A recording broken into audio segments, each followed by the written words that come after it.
Assalamualaikum warahmatullahi wabarakatuh.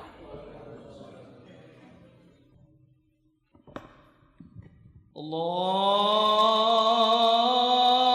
Akbar, Allahu Akbar,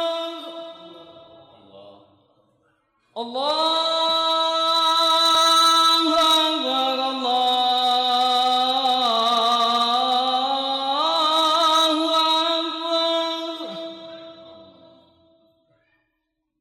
Asyhadu an la ilaha illallah.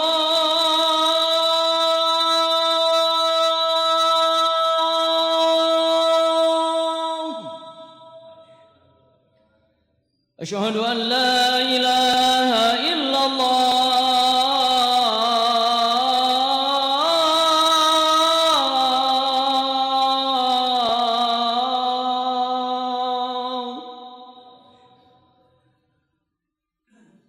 أشهد أن محمدا رسول الله.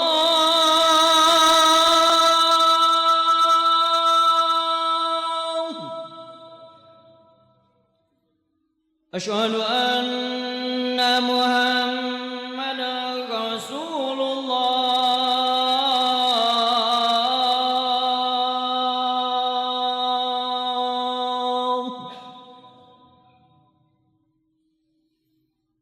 حي على الصلاة.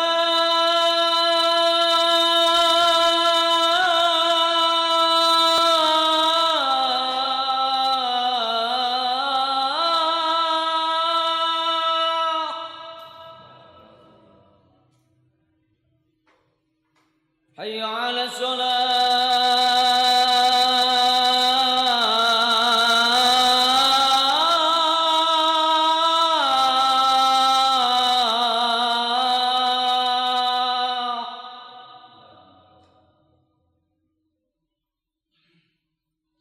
حي على الفلاح.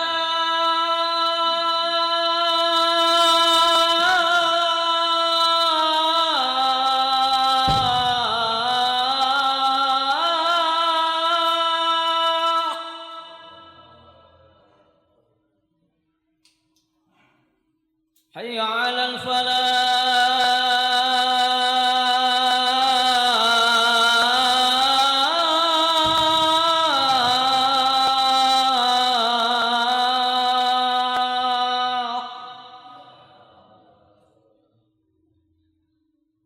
الله أكبر، الله أكبر. لا إله إلا الله.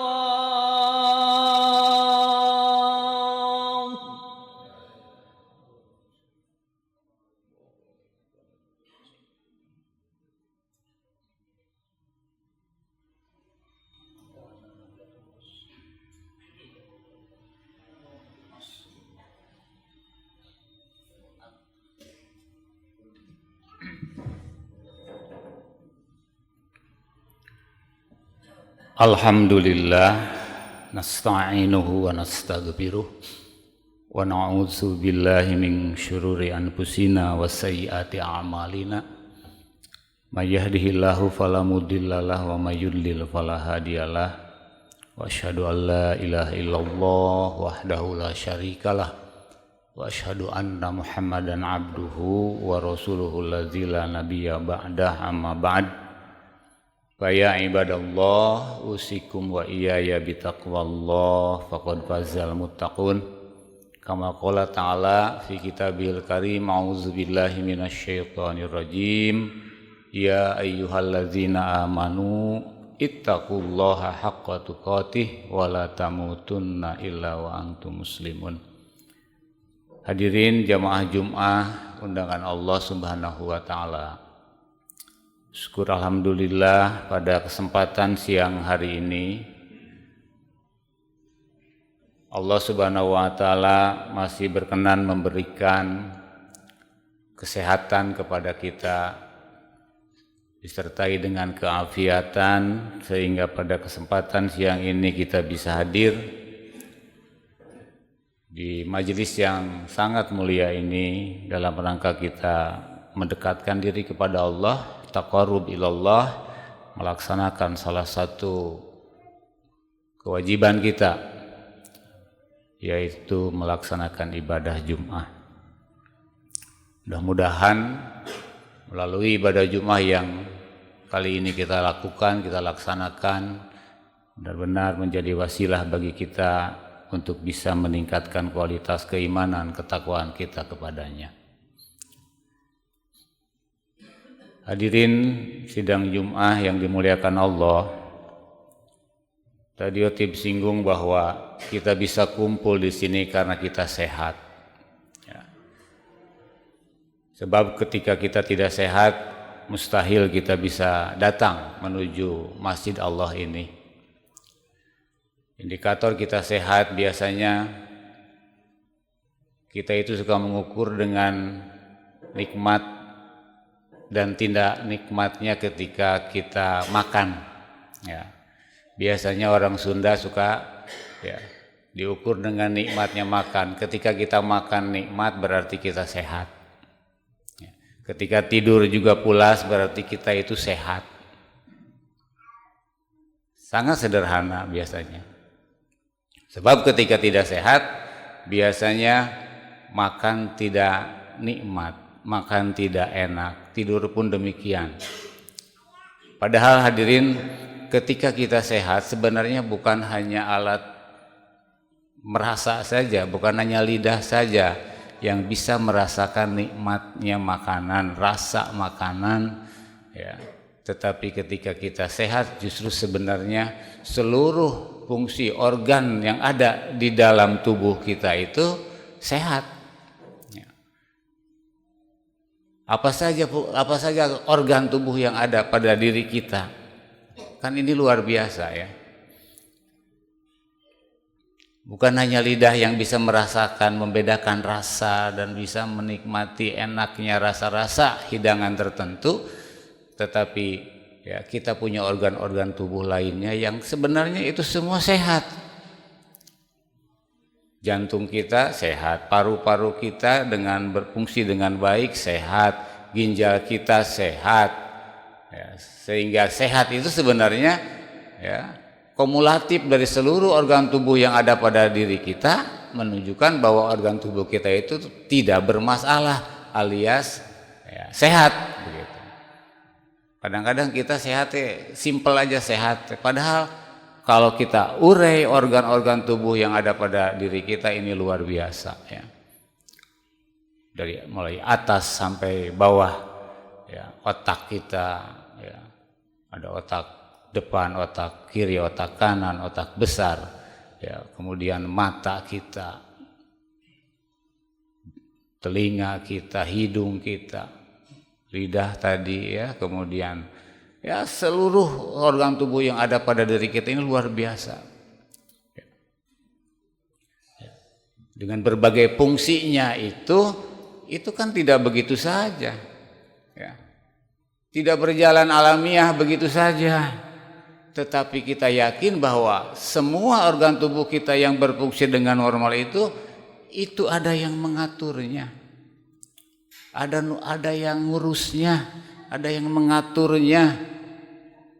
Kadang-kadang kita lupa, hanya bisa menikmati saja tanpa ingat ada yang mengaturnya. Ya, detak jantung kita malah kedip mata kita saja yang kita tidak tahu berapa kali kita berkedip dalam 1 jam, dalam 1 minggu, dalam 1 hari ya, dalam 1 bulan.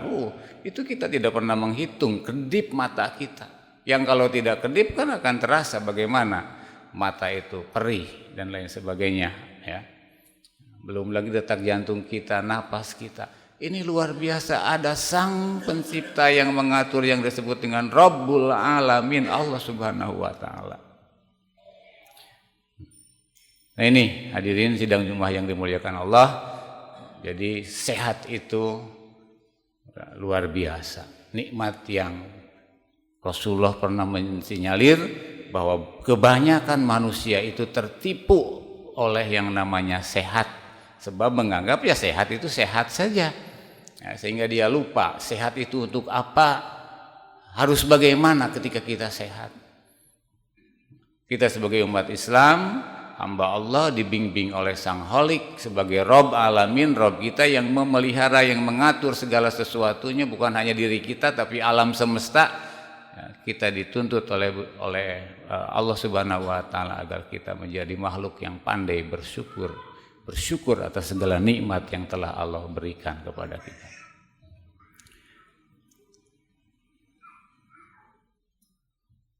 Kalau dalam Al-Qur'an surat Fussilat, Allah Subhanahu wa taala berfirman, auzubillahi minasyaitonirrajim, sanurihim ayatina fil afaqi wa fi anfusihim. Allah menyatakan, aku unjukkan, aku perlihatkan kepada manusia itu ayat-ayat, tanda-tanda kekuasaan kami, kata Allah, yang ada di atas langit sana, di luar angkasa sana, malah wa fi anfusihim, dan tanda-tanda kekuasaan kami yang ada pada diri mereka sendiri, pada diri kita masing-masing. Itu tanda-tanda kekuasaan yang amat sangat luar biasa. Kalau kitanya sebagai hamba Allah itu ulul albab, ya, benar-benar ulul albab dan memfungsikan akal pikirannya ya sebagaimana mestinya, sehingga akan sangat-sangat banyak bersyukur kepada Allah. Nah, ini hadirin sidang Jumat yang dimuliakan Allah, satu hal bahwa kita ini wajib mensyukuri nikmat Allah Subhanahu wa taala. Dalam sebuah hadis Allah mengatakan bahwa dalam tubuh manusia ini ada 360 sendi ya, yang itu semua harus disodakoh ya, harus disodakohan sana gitu ya. Nah, artinya tidak ada hari tanpa sodakoh, setiap hari kita harus sodakoh untuk sebagai bentuk syukur kita kepada Allah bahwa di tubuh kita ini syarat dengan nikmat dari Allah Subhanahu wa taala. Maksudnya wujud syukur, sedekah di sana wujud syukur kepada Allah. Salah satu wujud syukur, bentuk syukur kita di samping kita dengan lisan mengucap alhamdulillah, maka kita juga kata Rasulullah sedekah itu wujud atau bentuk dari syukur kita kepada Allah, membenarkan bahwa ini nikmat dari Allah yang wajib kita syukuri. Hadirin, kadang-kadang kalau orang mempersepsi sedekah itu kan apa yang ada pada diri kita diberikan ya. Artinya yang ada pada diri kita itu akan berkurang karena diberikan kepada orang lain. Padahal hadirin sidang Jumat yang dimuliakan Allah, Rasulullah SAW dalam hadis Muslim pernah mengatakan bahwa mana qasat shadaqatun min malin, harta itu tidak akan pernah berkurang karena disodakohkan. Ini ya kan persepsi kita, yang kita berikan, yang kita sodakohkan, yang kita infakkan berkurang dari saku kita, dari harta yang ada pada diri kita. Tapi Rasulullah mengatakan mana qasat shadaqatun min malin, harta itu tidak akan berkurang kata Rasulullah karena harta itu disodakohkan. Sedekah tidak akan menyebabkan berkurangnya harta gitu.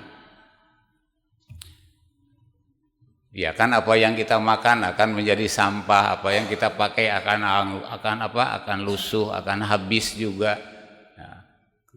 Tapi apa yang kita sedekahkan maka itulah yang tersisa sebenarnya. Makanya Rasulullah mengatakan tidak akan berkurang harta ketika harta itu disedekahkan. Nah, ini hadirin sidang Jumat yang dimuliakan Allah Subhanahu wa taala.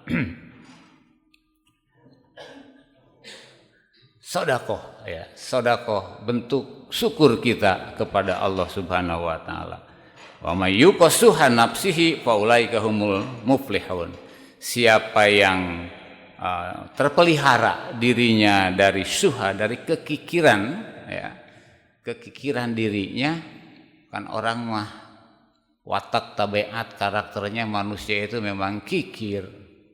Tapi sifat tabiat watak dasar manusia itu yang kikir itu kata Allah itu bukan harus dipelihara ya, tapi justru harus dilawan, harus ditanggulangi ya, harus bisa dilumpuhkan sehingga watak kikir itu terbebas dari diri kita.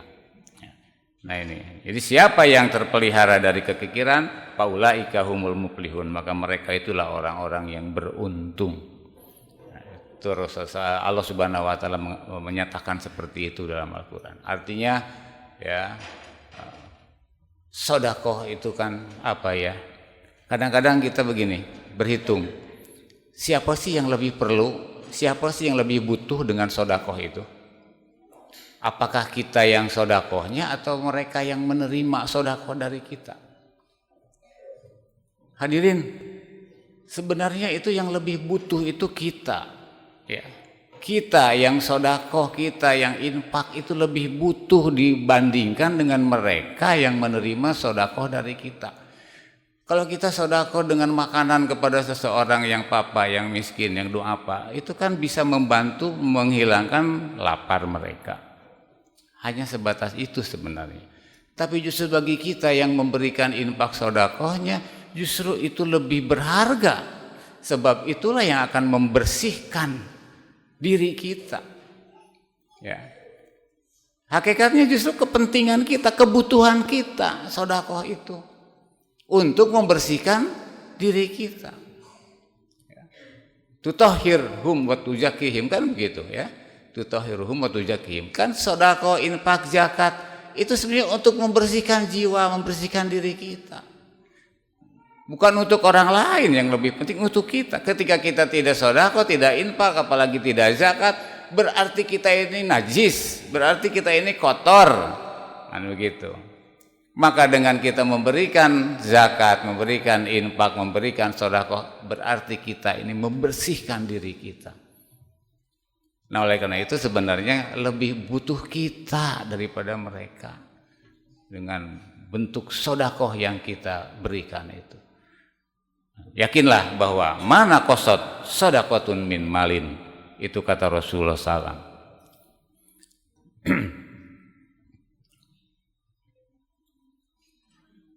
Wa mazadallahu abdan bi'afwin ila izzan, dalam hadis tersebut lanjutannya, wa ma zadallahu abdan bi'afwin illa izzan.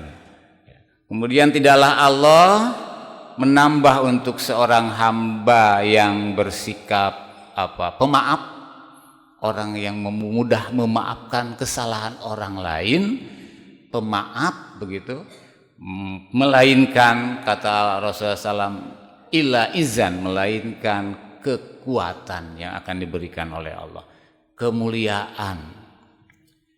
Nah ini yang kedua, poin yang kedua. Jadi ada pesan dari hadis ini. Yang pertama, kita harus menjadi orang yang ahli sedekah. Yang kedua juga harus menjadi pemaaf. Dengan memaafkan orang lain kita akan bertambah mulia sebenarnya. Biasanya orang berpersepsi juga, ya, memaafkan orang lain itu berat, ya, sulit sekali memaafkan orang lain sebab punya rasa ego yang tinggi, sehingga punya perasaan hina diri kalau kita memaafkan orang lain. Ya. Kadang-kadang kita mempertahankan ego kita, mempertahankan gengsi kita, nggak mau memaafkan orang lain.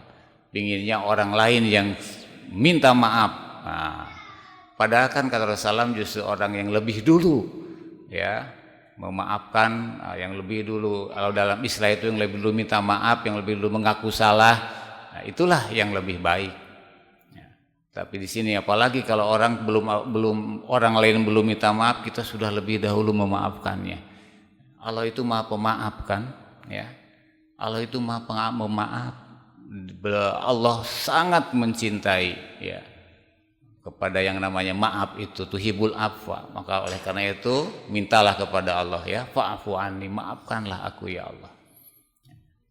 Maaf itu kan beda dengan mengampuni sebenarnya. Kalau memaafkan dengan mengampuni, ya, ada afuun, ada dalam agama itu ada istighfar. Kalau istighfar kan mohon ampun.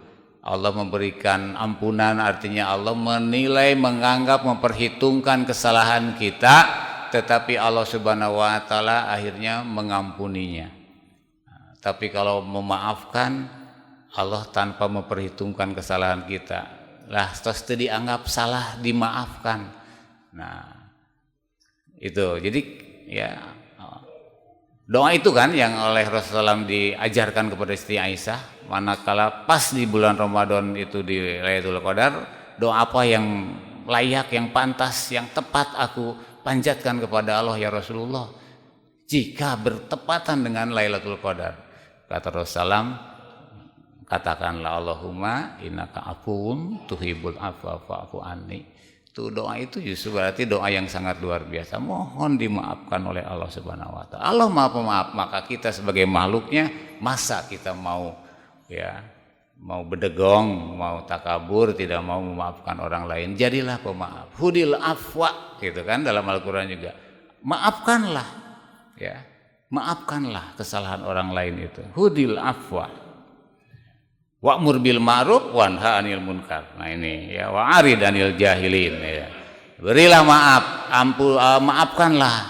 Kemudian perintahkan kepada amar ma'ruf nahi munkar.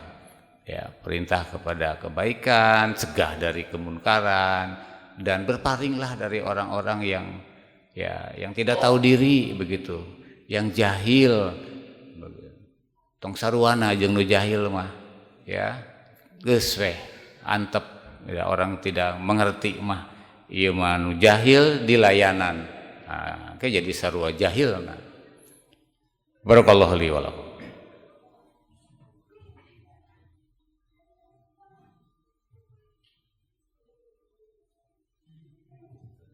Alhamdulillahilladzi hadana li hada wa ma kunna linahtadiya laula an hadanallah. Asyhadu an la ilaha illallah wahdahu la syarikalah wa asyhadu anna Muhammadan abduhu wa rasuluh. Amma ba'd. Hadirin, di hadis tersebut ada pesan moral satu lagi dari Rasulullah. Setelah Rasulullah tadi menitipkan agar kita menjadi ahli sedekah, kemudian juga menjadi orang yang pemaaf, dan yang ketiga Rasulullah mengatakan di dalam hadis tersebut, wa ma tawadu'a ahadun lillahi illa rafa'ahullahu. Dan tidaklah seseorang bersikap tawadhu ya, rendah hati, illa rafa'ahullah, kecuali Allah akan mengangkatnya, mengangkat kemuliaannya, mengangkat derajat kemuliaannya. Nah ini amanat yang ketiga, jadilah orang-orang yang tawadhu. Ya, tawadhu itu rendah hati, ya, tidak angkuh, tidak takabur, tidak sombong. Dengan berbagai kelebihan yang dimiliki, orang tersebut tidak menjadikan orang itu angkuh. Ya. Kan itu potensi untuk menyombongkan diri ketika dia diberi kelebihan dibandingkan dengan yang lain. Kelebihan harta, kelebihan tahta, kedudukan, pangkat, status sosial, ya, kelebihan hadirin paras muka misalnya karena gagah, karena cakep, karena cantik, itu potensi untuk sombong ya. Semua potensi yang dia miliki sebagai anugerah dari Allah itu tidak menjadikannya dia takabur, tapi dia tawadhu ya. Nah ini tawadhu itu berat, tawadhu juga susah ya. Itu sebab potensi untuk sombong dengan background tadi ada banyak harta, itu orang kaya biasanya ya sok kumakarep, sok kumamanehna, sok hese diaturna, sababna potensi untuk itu ada begitu. Nah ini ya. Jadi kata Allah Subhanahu wa taala, kata Rasulullah tadi, jadilah orang-orang yang tawadu agar nanti Allah dengan ketawaduan kita justru Allah akan mengangkat derajat kita. Ya. Innallaha auha ilayya ya. Bahwa sungguhnya Allah telah mewahyukan kepadaku antawadu hatta la yabkharu ahadun ala ahadin wa la yabghi ahadun ala ahadin. Dalam hadis Muslim Rasulullah SAW mengatakan, Allah telah mewahyukan kepadaku agar kalian bersikap tawadu ya. Sehingga dengan tawadu akan menghilangkan keangkuhan. Tidak akan ada orang yang sombong, yang angkuh, juga tidak akan ada orang yang zalim, yang menganiaya orang lain. Nah inilah hadirin jamaah Jumat yang dimuliakan Allah Subhanahu wa taala, pesan Darussalam, pesan moral Darussalam berkait dengan kepentingan kita sebagai hamba Allah Subhanahu wa taala agar kita menjadi orang yang pandai mensyukuri Allah dengan menjadi ahli sedekah sebagai bentuk syukur. Yang kedua juga kita menjadi pemaaf, ya, menjadi pemaaf atas segala kesalahan orang lain. Jangan jangan angkuh, jangan tidak mau memaafkan, justru harus menjadi pemaaf agar kita menjadi orang yang mulia di sisi Allah. Kemudian yang ketiga, jadilah orang-orang yang tawadu, yang tidak sombong tapi rendah hati, sehingga kita pun akan mendapatkan derajat yang tinggi di sisinya. Demikian yang bisa disampaikan, mudah-mudahan ada manfaatnya bagi kita semua dalam rangka kita meningkatkan kualitas keimanan ketakwaan kita kepada Allah Subhanahu wa taala. Rabbana la tuzigh qulubana ba'da idh hadaitana wa hab lana min ladunka rahmatan innaka antal wahhab. Rabbana atina fid dunya hasanah wa fil akhirati hasanah wa qina adzabannar. Aqulu qouli hada wa astaghfirullah li wa lakum. Assalamualaikum warahmatullahi